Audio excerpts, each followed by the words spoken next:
বৈপ্লবিকের একটা নতুন ভিডিওতে আপনাদের সবাইকে স্বাগত। আমি সৌরভ, চ্যানেলের হোস্ট। বাংলা ইংরাজি সাহিত্য এবং ফাউন্টেন পেন।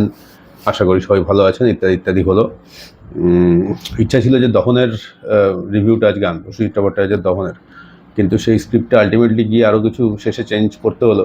সমস্ত কিছু করে টোরে দেখলাম যে অনেক রাত হয়ে গেল, ভিডিও ঢুকতে ঢুকতে 11:30 12টা বেজে যাবে। তাহলে ছোট্ট করে একটা কিছু করে ফেলি।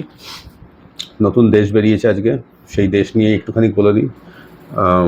উপরের ছবি দাবি করা হচ্ছে মেসি, তো সেরকমই মেসি হওয়া সম্ভব। 17ই জুলাই আজকেই বেরিয়েছে, 50 টাকা দাম। স্ট্রাইকার সংখ্যার নাম। স্ট্রাইকার বলে মতি নন্দীর একটা অসাধারণ উপন্যাস আছে, কিশোর উপন্যাস, পারলে পড়বেন যদি এখনও না পড়ে থাকেন। দারুণ উপন্যাস, এ ব্যাপারে কোনো সন্দেহ নেই। মতি নন্দীর কিশোর উপন্যাস নিয়ে ভিডিও একটা আনবো। তো সেই সমস্ত ব্যাপার। ভিতরে কি আছে চলুন দেখে ফেলি। একটা জিনিস, একটা পোর্শন এই দেশটাতে ইন্টারেস্টিং আছে, সেটাই আপনাদের দেখিয়ে দিই ঝপ করে। পিওভিতে যাওয়ার আগে একদম ভিডিওর শেষে একটা ছোট্ট অ্যানাউন্সমেন্ট থাকবে। যারা ইন্টারেস্টেড তারা ইন্টারেস্ট নিতে পারেন। তো সেরকম যদি ইন্টারেস্ট নেন, কালকে দেখা হবে, সেটা আমি ভিডিও শেষে বলে দিচ্ছি। এই হলো আমাদের দেশ, 17ই জুলাই। এদিকে আনন্দবাজার পত্রিকার অ্যাড আসছে, সাহিত্য কেড়ে লামি সব করে রব রাতি পোহাইল।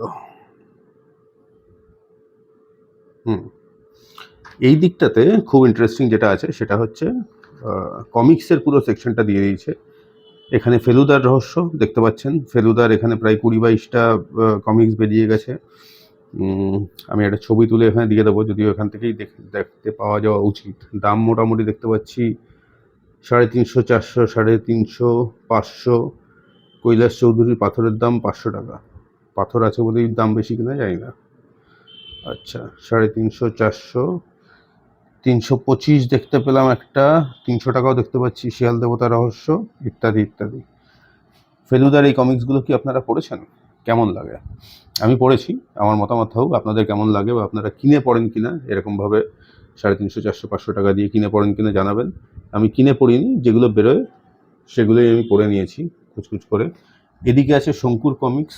শঙ্কুরও 20-22টা তো হবেই দেখে যা মনে হচ্ছে। শঙ্কুর দামও 350, 475, 250, 300, এই এরকমই।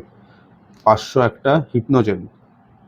এটা একটা খুব ইম্পর্ট্যান্ট, মানুষকে হিপনোটাইজ করে ফেলা। 500 টাকা, এটা গুরুত্বপূর্ণ, বুঝতে পারছি। গল্পের সত্যজিৎ, নীল আতঙ্ক, অলৌকিক কমিক্স, বাদুর বিভীষিকা। তো এইসব আছে। এগুলো আপনারা কিনে পড়েন কিনা একটু জানাবেন। আর এমনিতে পড়েন নিশ্চয়ই, আসে ফ্রিতে পড়া যায়, মানে কিনলেই পড়া যায় আর কি। এরপরে যেটা ইন্টারেস্টিং জিনিস সেটা হচ্ছে কৃত্তিবাসের 16ই জুলাই 2026 সংখ্যা বেরিয়েছে। মহানায়ক উত্তম কুমার, একমেব দ্বিতীয়ম। তো এইসব রয়েছে লেখা টেখা বিভিন্ন। উত্তম কুমারকে নিয়ে নতুন করে আমার কেমন মনে হয় এই সমস্ত প্রশ্নের মধ্যে গেলাম না। অর্বাচীনের মতন বিশেষ সংখ্যা আমার উত্তম কুমার। কিনবো তো বটেই, হয়তো কালকেই কিনে নিয়ে আসবো। কিনে নিয়ে আসলে আপনাদের দেখিয়েও দেবো। এরপর এগিয়ে যাই। এইবারে মেসিকে নিয়ে সংখ্যা, অসাধারণ ছবি। এই ছবিটা আমরা কয়েকদিন আগেই দেখলাম। কেপ ভার্দে ম্যাচটা না ইজিপ্টের ম্যাচটা, এই দুটোর মধ্যে যে কোনো একটা হবে। Most probably Cape Verde, but আমি ভুল হতে পারি। এখানে কিছু লেখা রয়েছে? কিছু লেখা নেই। আচ্ছা, যে চিঠি ছিল মনে, সরঞ্জিৎ চক্রবর্তীর লেখা একটা চিঠি উনি লিখেছেন, প্রিয় লিওনেল মেসি। সেখান থেকে চিঠি এখানে গিয়ে শেষ হচ্ছে, আপনার মুগ্ধ অনুরাগী সরঞ্জিৎ চক্রবর্তী। আমার যেটা এখানে বক্তব্য আছে, সরঞ্জিৎ এই যুগের সেরা লেখক, সে ব্যাপারে কোনো সন্দেহ নেই। ভীষণ বইয়ের কাটতি। বাট মেসিকে নিয়ে যখন লেখা হচ্ছে তখন একজন ভাইচুং ভুটিয়া বা সুনীল ছেত্রী বা এই ধরনের কোনো একটা মানুষকে দিয়ে, যারা ফুটবলটা অ্যাকচুয়ালি খেলেছেন, তাদেরকে দিয়ে এই প্রথম প্রচ্ছদখানিটা করলে কীরকম হতো? আমার মনে হয় যাতে আমরা অনেক বেশি এনরিচড হতে পারতাম। চিঠিটাকে সেকেন্ড পর্যায়ে পাঠানো যেত, মানে দ্বিতীয় প্রচ্ছদখানিতে পাঠানো যেত, কোনো অসুবিধা হতো না। মেসিকে নিয়ে এখন তার মনে কী অনুরাগ আছে সেটা আমরা জেনে যে কী হবে আমি নট শিওর আর কি। এই জায়গাটা আমার একটু গোলমেলে লাগলো। আচ্ছা, বাংলার ময়দান, বাঙালির মেসি, রূপক সাহা, ভালো কথা। মেসি একটা কিন্তু ফেনোমেনা একেবারে। ডিয়েগোর আর্জেন্টিনায় মেসি মহোৎসব। ইয়েটা ভালো হয়েছে, মানে হেডিংটা ভালো হয়েছে। সুমিত ঘোষের লেখা, ভালো কথা। ব্র্যান্ডের নাম মেসি, সৌভিক নাহা, খুব ভালো কথা। তো এই হচ্ছে ব্যাপার। এরপরে নানা রকম জিনিসপত্র আছে। কি বলছেন? চেতনার আকর সন্ধানে, বাবা, ধারাবাহিক উপন্যাস চলছে। জাফরি কাটা জীবন 18 নম্বর পর্ব হয়ে গেল। রায়বাঘিনী অনির্বাণ চৌধুরী, অ্যান্টেনা সৌমেন পাল। চলো বাবা, কত বড় গল্প নাকি মাঝখানে? হ্যাঁ, আর একটা গল্প আছে, অবচয় প্রসেনজিৎ সিংহ। ত্রাহ্যস্পর্শ, সুগার, প্রেশার, থাইরয়েড, উচ্চ রক্তচাপ, ডায়াবেটিস, থাইরয়েডের সমস্যা ইত্যাদি ইত্যাদি ব্যাপার স্যাপার হয়ে তার সঙ্গে এখানে একটাই কথা আছে, মানসিক ও যৌন স্বাস্থ্যে কী প্রভাব এদের। যৌন স্বাস্থ্য কথাটা যেহেতু রয়েছে, ছবিটা এরকম হয়ে গেল কি? নাহলে থাইরয়েড, সুগার, প্রেশার, থাইরয়েডের সঙ্গে এই ছবি যায় কি? আমি বুঝি না যে কীভাবে এই ছবিগুলো যায়। শুধুমাত্র পত্রিকা বিক্রির জন্যে সুগার, প্রেশার, থাইরয়েডের সঙ্গে এই ছবি কোথা থেকে যায়? নাকি শুধু যৌন স্বাস্থ্য এই কথাটা রয়েছে বলে ছবিটা এসে গেল? What ever.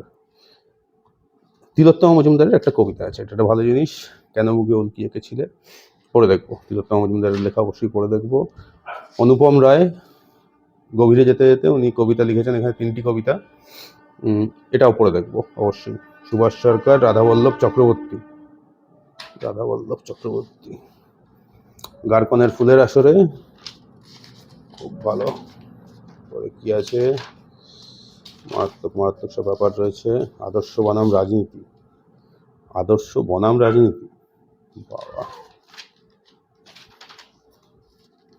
এই ছবিটা কিন্তু খুব ভালো হয়েছে, मैं वापस आऊंगा। এটা যদি না দেখে থাকেন তাহলে দেখবেন, অসাধারণ ছবি হয়েছে। এইখানে আবার একটা কমিক্সের ব্যাপার রয়েছে। কমিক্সের মধ্যে এখানে প্রথমে অলৌকিক কমিক্সের মধ্যে শরদিন্দু বন্দ্যোপাধ্যায়, ওঙ্কারনাথ ভট্টাচার্যের ছবি। কী কী আছে আমি একটা ছবি তুলে আলাদা করে দিয়ে দেবো। ব্যোমকেশ বক্সির কমিক্স দেখতে পাচ্ছি। নীলমানুষ কমিক্স, নীলমানুষ ছোটোবেলায় খুব পড়তাম, সুনীল গঙ্গোপাধ্যায়ের, খুব ভালো লাগতো। ঐতিহাসিক কাহিনী কমিক্স, ঘনাদার কমিক্স, পরশুরামের কমিক্স, ইত্যাদি ইত্যাদি। টেনিদার কমিক্স, সুযোগ বন্দ্যোপাধ্যায়ের রাপ্পা রাওয়ের কমিক্স,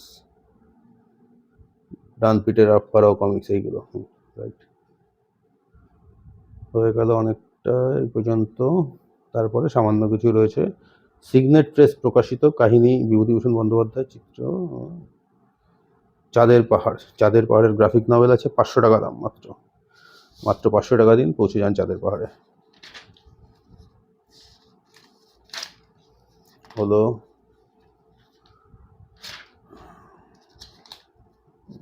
নতুন নামে বুকার পুরস্কার নাম বদল হচ্ছে, মানে বুকার নয়, ইন্টারন্যাশনাল বুকার পুরস্কারের নাম বদল হচ্ছে। তো সেইটা হচ্ছে বাকম্যান ইন্টারন্যাশনাল বুকার প্রাইজ, 2027 থেকেই এটা হবে। বিশ্বাস করার তার, আমরা মতামত তৈরি করি না, প্রভাবিত হয়ে সমর্থন করার জন্য তৈরি মতামত খুঁজি। বাবা, ডেঞ্জারাস ব্যাপার। আনন্দমেলা বেরিয়ে গেছে, চ্যানেলে রিভিউ এসে গেছে, পিছনে দেশের ইয়ে রয়েছে, অ্যাড রয়েছে, অপ্রকাশিত পত্রাবলী, বিশেষ নিবন্ধ, উপন্যাস, গল্প, কবিতা, প্রবন্ধ, ভ্রমণ, বহু বর্ণ, চিত্র। ভয়াবহ ব্যাপার। কেমন লাগলো জানাবেন, কমিক্সগুলো পড়েন কিনা জানাবেন, কিনে পড়েন কিনা জানাবেন, নাকি যখন যখন শারদীয়া বা আনন্দমেলা বিশেষ সংখ্যায় বেরোয় সেগুলোই পড়েন, কী অনুভূতি, কেনার সময় কী অনুভূতি, তাও জানাবেন। এই ছিল ভিডিও, যা বলার বলে গেলাম। যেটা ইন্টারেস্টিং ব্যাপার সেটা হচ্ছে যে এই সময়কার অন্যতম প্রতিষ্ঠিত এবং বলিষ্ঠ লেখক সোমনাথ শোভন, তার সঙ্গে আমার কথা হয়েছে। এর মধ্যে তিনি ফোন করেছিলেন আমাকে। আগামীকাল অর্থাৎ শনিবার, তাই তো, শনিবার 18 তারিখ তার নতুন বই বেরোচ্ছে ধানসিঁড়ি থেকে। তার সমস্ত বই ধানসিঁড়ি থেকে বেরোনো। তার বেশ কিছু বই আমার কাছে আছে এবং তার লেখনী নিয়ে সত্যি কিছু বলার নেই, খুব ভালো লিখছেন। তার নতুন বই বেরোচ্ছে, সেই বই প্রকাশ উপলক্ষে, সেই বইটার নামটা এক্স্যাক্টলি আমার মনে নেই, নৌকাবন্দি মিমি ও গল্প পঞ্চক বা সপ্তক এরকম, আমি নামটা হয়তো ঠিক বললাম না। যে বইটা বেরোবে সেই বইটার আমি ছবি দিয়ে দিচ্ছি। কালকে ধানসিঁড়ি থেকে বিকেল 5:30টার সময় বেরোবে। সেখানে আমি আমন্ত্রিত। আমার সঙ্গে বৈপ্লবিক চ্যানেল থেকে 3-4 জন আমাদের পাঠক বন্ধু, আমাদের সাবস্ক্রাইবার যাবেন। যদি আপনারা আসতে চান অবশ্যই আসবেন।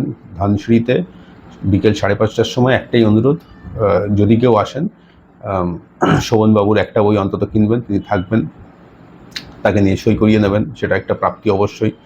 তো এই হচ্ছে ব্যাপার। যদি আসেন কালকে দেখা হবে, আর না হলে আগামীকালের যে অভিজ্ঞতা সেটা আমি চ্যানেলে ভিডিও করে তো অবশ্যই আনবো। তিনি আমাদের একটা ইন্টারভিউ দেবেন বলেছেন, তো সেই সমস্ত কিছুই থাকবে। যখন ভিডিও আনবো দেখতে পাবেন। আর যদি কাল আসেন দেখা হবে। ততক্ষণ পর্যন্ত ভালো বই পড়তে থাকুন।